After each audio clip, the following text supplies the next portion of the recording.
Ačiū gerbiamoji pirmininkė, mano klausimas būtų energetikos ministrui.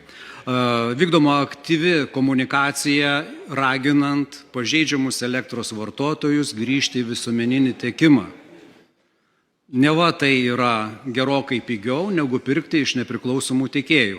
Gerbiamas ministrė, kadangi jūs dalyvavote šiame liberalizavimo procese dar ankstesnėse kadencijose, ar tai reiškia, kad liberalizacija galutinai patyrė fiasko? Nes visuomeninis tiekėjas gali pasiūlyti pigesnę elektros energiją.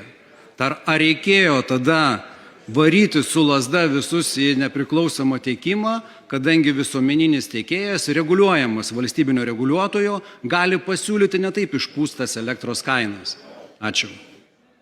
Dėkuoju už klausimą. Tai pirmiausia noriu pastebėti, kad ta komunikacija būtent daroma tiek vyriausybės iniciatyva, energetikos ministerijos iniciatyva, kurią taip pat atlieka Ignitis.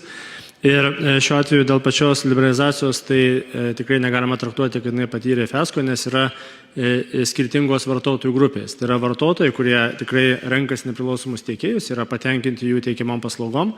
Šiuo atveju kalbame ir šitie įstatymo pakeitimai buvo priimti dar pernai.